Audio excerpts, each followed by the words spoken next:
चलिए आज बात करते हैं उस नाकाबिले यकीन कहानी की जो हर किसी की जेब में मौजूद फोन के पीछे है। ये एक ऐसा सफर है जिसने हमारी दुनिया को मुकम्मल तौर पर बदल दिया है। ये सवाल वाकई बहुत दिलचस्प है। एक सादा सी कॉल करने वाली डिवाइस से आज जेब में रखे सुपर कंप्यूटर तक ये सफर कमाल का है। तो चलिए देखते हैं कि ये सब हुआ कैसे। अच्छा, तो यह है हमारा रोड मैप।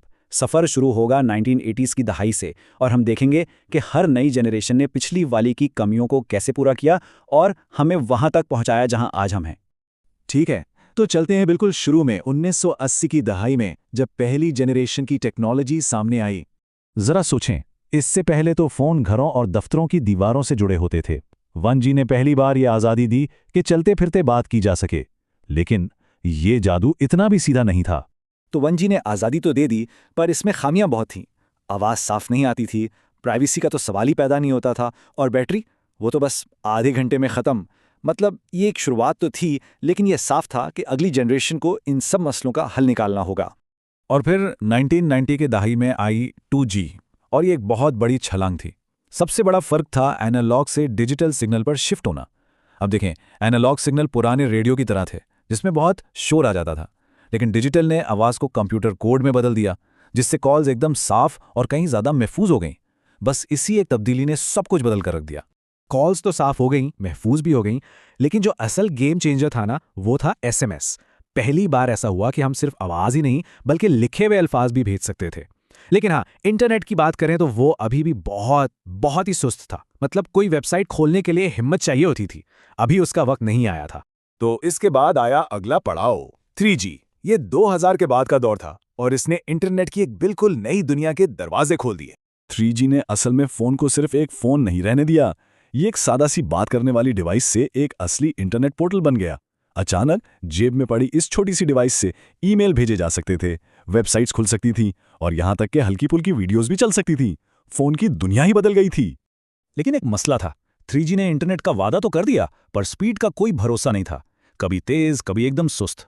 इस वजह से वीडियो देखना या कोई बड़ी फाइल डाउनलोड करना काफ़ी मुश्किल काम था, और इसी मसले ने अगले बड़े अपग्रेड की बुनियाद रखी।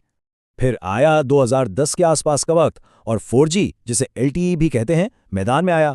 और सच पूछें तो यही वो वक्त था जब असली स्मार्टफोन इनकलाब की शुरुआत हुई। 4G ने वो जो स्पीड और भरोसे का मसला था ना, इसे हल कर दिया। अचानक HD में वीडियोस देखना, ऑनलाइन गेम्स खेलना, ये सब मुमकिन हो गया। और इसी काबिल-ए-एतमाद स्पीड ने ऐप इकोनॉमी को जन्म दिया। सोचें, ride sharing apps, food delivery apps, ये सब कुछ 4G की वजह से ही मुमकिन हुआ, जो पहले सोचा भी नहीं जा सकता था। तो असल बात यह है कि 4G टेक्नोलॉजी ही इस जदीद स्मार्टफोन की बुनियाद है, जिसे आज हम सब इस्तेमाल करते हैं। इसी ने टच स्क्रीन को सिर्फ एक फीचर से एक ज़रूरत बना दिया और हमारे फ़ोन्स को सही मानों में स्मार्ट बनाया। और अब आते हैं आज के दौर पर, यानी 5G। ये 2020 में आना शुरू हुआ और इसका एक ही मकसद है, रफ्तार की हर हद को तोड़ देना। तो 5G सिर्फ थोड़ा बहुत तेज नहीं है, ये एक बहुत ही बड़ी छलांग है। हम बात कर रहे हैं 4G के मुकाबले में 10 गुना तक ज़्यादा तेज स्पीड की, खास तौर पर भीड़ वाली जगहों पर, जहां पुराने नेटवर्क्स अक्सर सुस्त पड़ जाते हैं। लाइव स्ट्रीमिंग हो या ऑनलाइन गेमिंग, ये तो जैसे एक इनकलाब है।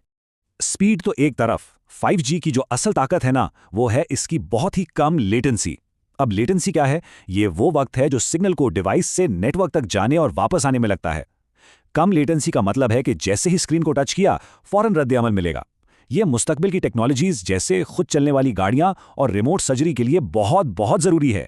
लेकिन एक मिनट, एक हकीकत ये भी है कि 5G की इतनी सारी खूबियों के बावजूद ये अभी तक हर जगह मौजूद नहीं है। इसका नेटवर्क अभी भी बन रहा है, फैल रहा है। तो ये उम्मीद रखना कि हर वक्त हर जगह इसकी तेज़ तरीन स्पीड मिलेगी, ये अभी मुमकिन नहीं है।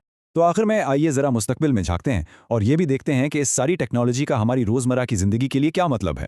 6G ये अभी सिर्फ रिसर्च की हद तक है, लेकिन जो वादे हैं वो कमाल के हैं। हम ऐसी स्पीड की बात कर रहे हैं जिसका आज हम तसव्वुर भी नहीं कर सकते।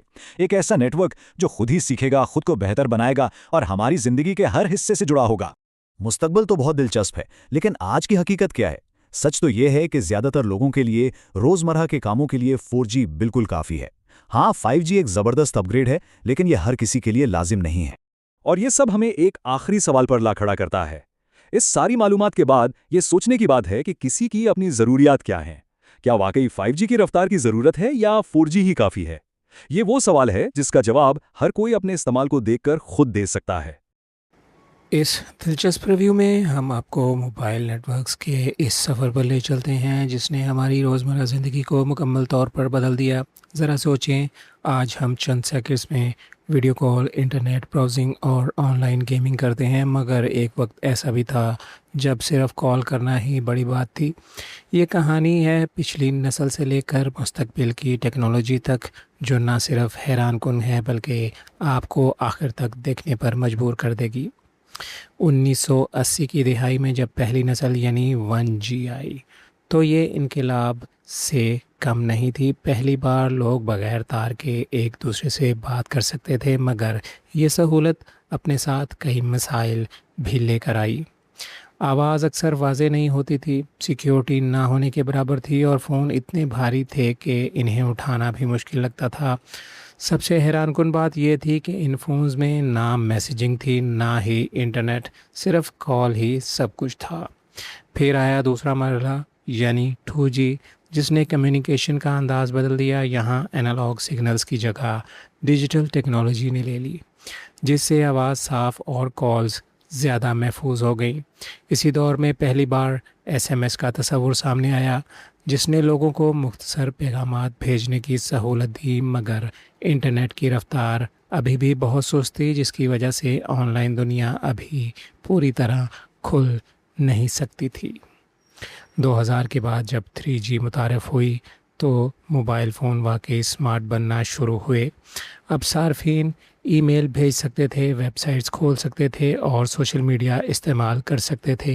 रफ़्तार पहले से बेहतर हुई और वीडियोस देखना भी मुमकिन हुआ, लेकिन मसला ये था कि नेटवर्क हमेशा मुस्तहकम नहीं रहता था, ख़ास तौर पर जब ज़्यादा लोग एक ही वक्त में ऑनलाइन होते थे। इसके बाद 4G ने वो इनकलाब बरपा किया जिसने स्मार्टफ़ोन के असल दौर की बुनियाद रखी। तेज़ रफ्तार इंटरनेट ने वीडियोस को हाई क्वालिटी में देखना मुमकिन बनाया।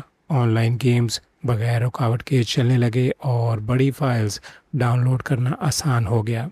इसी दौर में टच स्क्रीन फ़ोन्स आम हुए और मोबाइल ऐप्स ने हमारी ज़िंदगी का लाजमी हिस्सा बनना शुरू कर दिया। 5वीं नस्ल यानी 5G ने रफ्तार और कारकर्दगी को एक नई सतह पर पहुंचा दिया।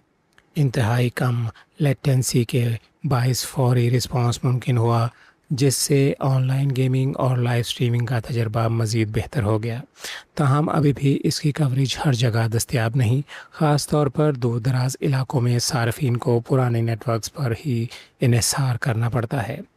अब बात करते हैं मुस्तकबिल की, जहां 6G का तस्वर सामने आ रहा है।